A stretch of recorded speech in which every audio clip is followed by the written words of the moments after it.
ακόμα μία φορά βρισκόμαστε στην έκθεση της Σόφιας, το περίπτερο του Οργανισμού Τουριστικής Προβολής της Νομικής. Η συμμετοχή των Ελλήνων εδώ σχεδόν καλύπτει το 35% της έκθεσης και μιλάω για προορισμούς που είναι εκτός Βουλγαρίας.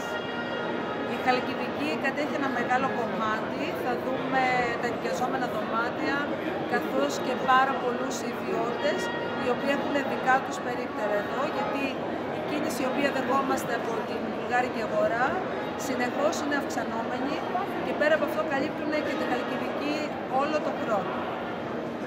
Αυτό που παρατηρούμε φέτος είναι ότι υπήρχε μια υποτονική κίνηση τις επόμενες μέρες, ενώ την πρώτη μέρα κατά εξαίρεση, η πρώτη μέρα η οποία κίνησε πάρα πολύ καλά.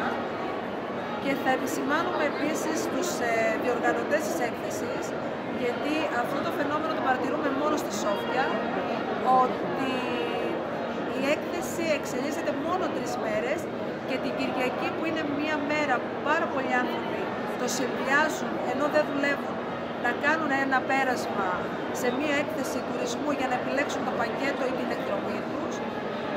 Αυτή η έκθεση την Κυριακή είναι κλειστά. Έτσι εμείς έχουμε επισημάνει και δώσαμε κάποια αιτήματα, ώστε από την επόμενη χρονιά να υπάρξει 4 μέρες, δηλαδή και την Κυριακή ανοιχτά. Αυτό θα βοηθούσε πάρα πολλούς οι οποίοι βρίσκονται εδώ και πουλούν κατευθείαν στους ιδιώτες. Θεωρούμε ότι η Σόφια δίνεται σαν προορισμός για την Χαλκιδική και η Βουλγαρία, όλη την περιφέρειά της, καθώς και το Σεντάσκι, οι οποίοι πραγματοποιούν πάρα πολλές εκδρομές προς την Χαλκιδική όλο τον χρόνο.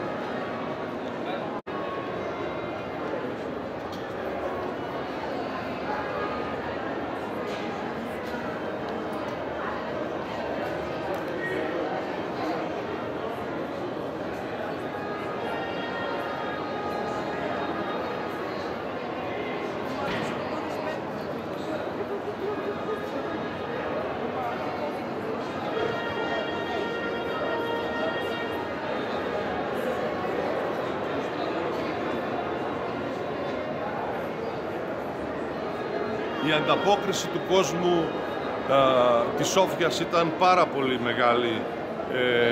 Επισκέφθηκαν το περίπτερο πάρα πολύ και ενδιαφέρθηκαν για την περιοχή μας. Ενδεικτικά να σας αναφέρω ότι μέχρι στιγμής έχουν φύγει 3.500 χάρτες της περιοχής και πάρα πολλά έντυπα και DVD τα οποία διαθέσαμε.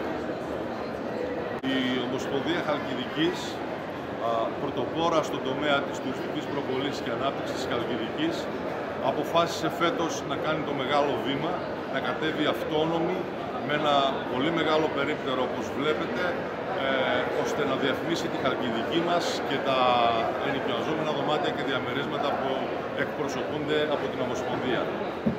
Θα ήθελα να σας πω ότι η ενέργεια αυτή ξεκίνησε από το ότι έπρεπε να τιμήσουμε τους βόρειους γείτονές μας, διότι κατάφεραν στην οικονομική κρίση που περνούσαμε και στην έλλειψη που είχαμε από τους Έλληνες τουρίστες να αναπληρώσουν κατά πολύ μεγάλο ποσοστό το θέμα της πληρότητας των καταλυμάτων μας.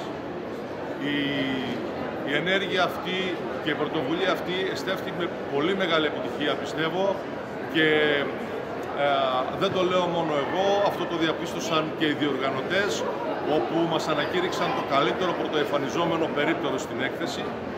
Και αυτό μας δίνει κουράγιο και δύναμη να συνεχίσουμε, ούτως ώστε να επαναλάβουμε και στις άλλες πρωτεύουσες των Βαλκανίων, όπου θα συμμετέχουμε δυναμικά με μεγάλα περίπτερα, να προωθήσουμε το τουριστικό προϊόν της Χαλκιδικής.